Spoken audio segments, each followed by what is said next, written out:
When we think of Remembrance Sunday, the poppy is one of the first things that comes to mind. But Armed Forces Minister James Heappey said people should not be ashamed to be wearing one in the days leading up to Remembrance Sunday.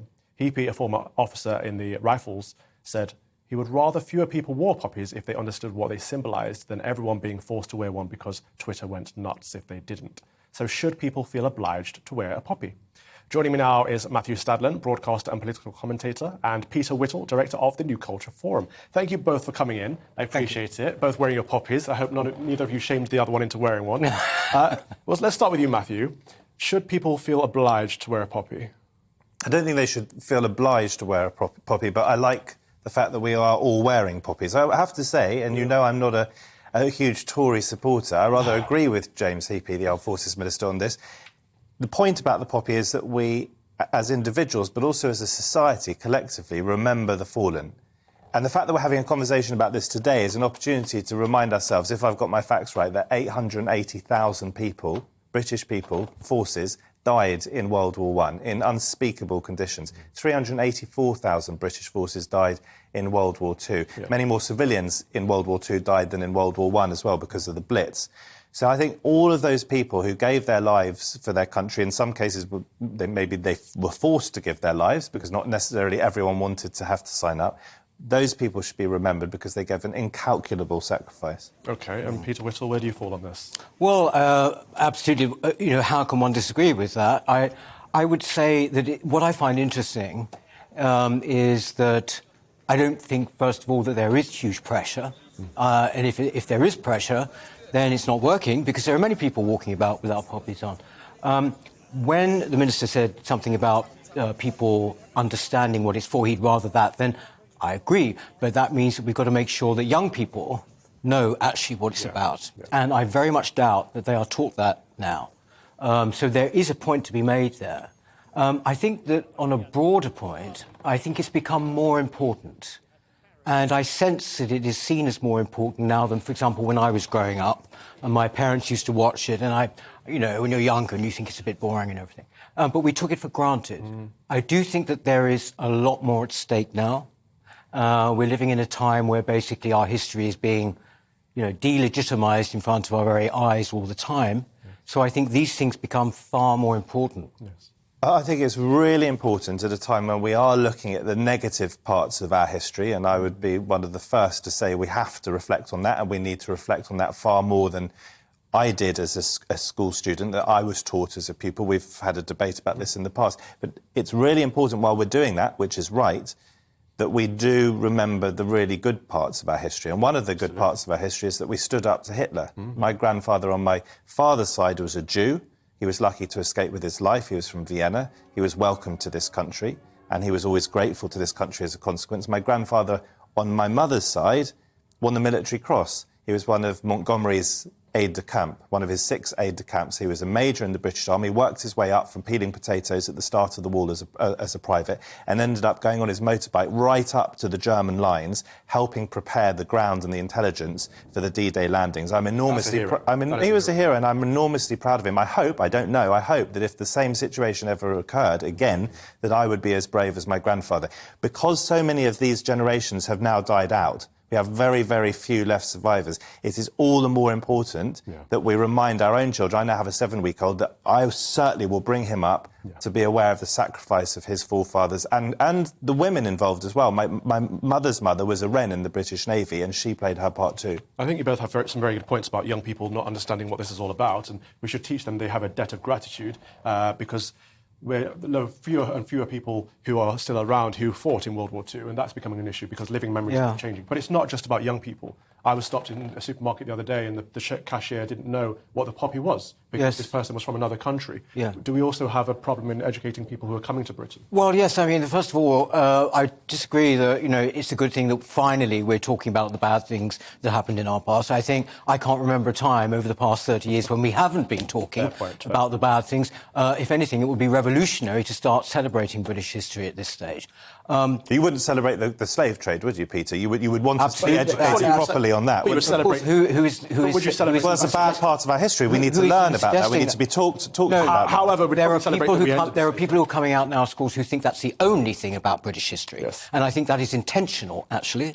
And I think that this sort of thing, commemorating remembrance, is hugely important because also there are other kind of forces, which is that somehow this glorifies war. You know, you've got people, I remember when I was on the London Assembly, for example, you had the Greens wearing white poppies, you know, to make a point, which I felt was profoundly... James Heappey is a Conservative. He totally legitimises the white poppy. He says if people want to use the white poppy, he can do that fine. if he likes, but frankly, I think it is insulting. I think it is morally sanctimonious because it's implying that the rest of us somehow are not quite as evolved and that somehow or other we are glorifying war. No, we are glorifying the people who died, quite rightly. The cenotaph says the glorious dead, and that's what we should continue to do. But young people, I think a lot of them, as you said as well, new arrivals in the country, will not know because an overarching cultural history of our country is no longer taught. The people who actually should be teaching it are vaguely ashamed of it. If the last few years have told us anything, it's that.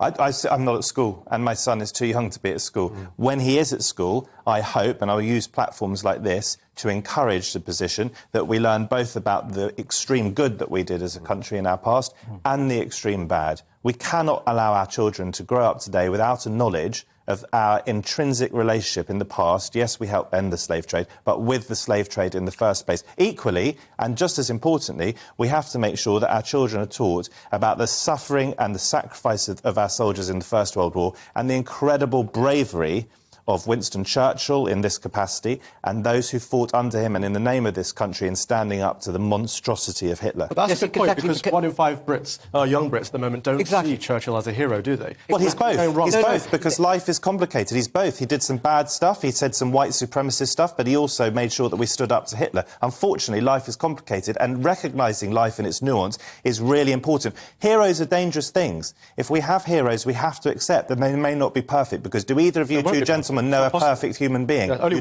one. Nobody for a moment has ever said that Churchill was a perfect man. Nobody. That's never been claimed. I think it is outrageous to start talking about him spouting white supremacist stuff. Why?